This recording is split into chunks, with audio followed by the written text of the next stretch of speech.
When a difficult client engagement derails, it rarely begins with one massive failure. It starts as a series of small, undocumented compromises. An unclear expectation over text message, a quick favor on a site visit, or a timeline adjusted on the fly. Each moment looks manageable on its own, but together, they quietly reshape the project. Consider Julian, an independent designer hired to execute a primary bedroom. Early in the process, a single detail is left ambiguous. Over the next few weeks, that tiny gray area multiplies. A small change in direction turns into hours of unbudgeted research, and soon, Julian is doing twice the expected work to keep the project moving forward. The client did not intentionally create the problem. The issue was a lack of defined process. Without strict operational rules in place, the project left an empty space, and every new client request naturally expanded to fill it. Today, we are going to fix that. We will walk through a practical client boundary response system. By the end of this video, you will know exactly how to evaluate and handle out-of-scope requests without sounding defensive or turning your creative studio into a rigid corporate bureaucracy. Establishing a proactive rule structure at the beginning of a project is significantly easier and more profitable than attempting to retroactively enforce rules when you are already losing time. A boundary works best before you need to defend it. This visual shows the 4-part evaluation framework we use to manage scope creep. Step 1 is to notice urgency without clarity. When a client sends a panicky or vague request, your first move is to initiate an operational pause. Do not react immediately. Instead, filter their concern and translate it into a plain language task so you can see exactly what is being asked. From there, identify the missing information required to execute the request and explicitly assign ownership. Decide right then whether you, the client, or a contractor is responsible for gathering those missing details. Now, tether that defined task back to reality.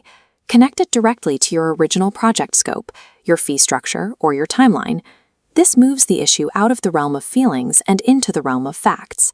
Once the task is defined, we move to step 2, testing the client's respect for the established process and budget.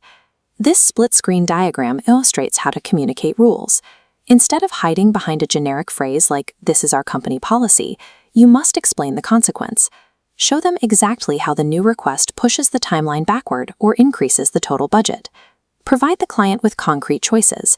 Lay out exactly what the new request requires in terms of hours or dollars, and ask them how they would like to proceed based on those numbers. Clients cannot respect a project boundary if they cannot see the mathematical or chronological impact of crossing it. Once you show them the cost of the change, vague requests often disappear entirely. That brings us to step 3. Asking exactly who makes the final decision on this new task. You have to isolate the decision maker early.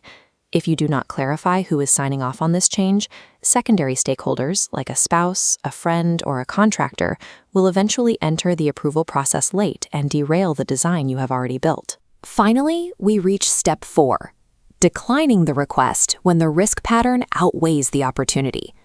If a client pushes back on your boundary, do not fold. Instead, gracefully pivot the conversation. Ask the client to prioritize which outcomes matter most to them, given the constraints of the project. Offer strategic alternatives. Give them the option to reduce the overall scope, select a simpler set of material finishes, or shift lower priority items into a secondary, later phase of work. Flexibility is a positive trait when it alters the actual scope of work. It becomes a liability when it requires your business to absorb unpaid labor to make up the difference. This email interface displays the exact script you can use to neutralize out-of-scope requests. You can copy this word for word. It reads, "I want to make sure we protect the result and keep the project predictable. Based on what has changed, here is the clearest next step." I'll summarize the impact, the available options, and anything we need to approve before we continue. This language works because it frames your boundary as a protection of the project's overall quality. It avoids assigning blame, it does not apologize, and it creates a mandatory pause for a real decision. As you implement the system, watch out for the major failure points. The first mistake is delaying this conversation until you feel active resentment toward the client. Address the change early, while the situation is still neutral. The second mistake is using vague language. Phrases like, "we may need to revisit this later," fail entirely. They do not force a choice, and they do not establish a required decision trail. The third mistake is failing to create a written record. A calm verbal conversation on site is helpful, but verbal agreements offer zero protection for the next project phase. Always follow up in writing.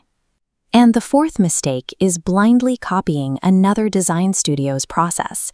Your rules must be calibrated to your specific market, your team size, and your unique risk tolerance.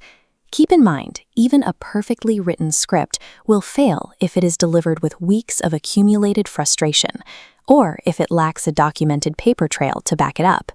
Exceptional interior design requires taste, but it also requires a business structure robust enough to protect the intellectual property behind that design. This graphic, titled "The Quick Check," outlines a 5-question QA checklist. Before advancing any project decision, confirm these points. Is the expectation clear? Is the impact on time and fee visible? Does the client have a real choice? Is the approval documented? And could another team member understand it without asking you? If the answer to any of those questions is no, halt the process. Fix the gap in your checklist while the scope change is still small and manageable. Establishing highly visible processes and firm boundaries does not make the client experience colder. It makes the engagement predictable, and predictability makes the project safer for both parties. If you want more practical systems for running an interior design business, subscribe to Interior Gate and tell us in the comments below which step of the 4-part framework feels most difficult to implement in your current business.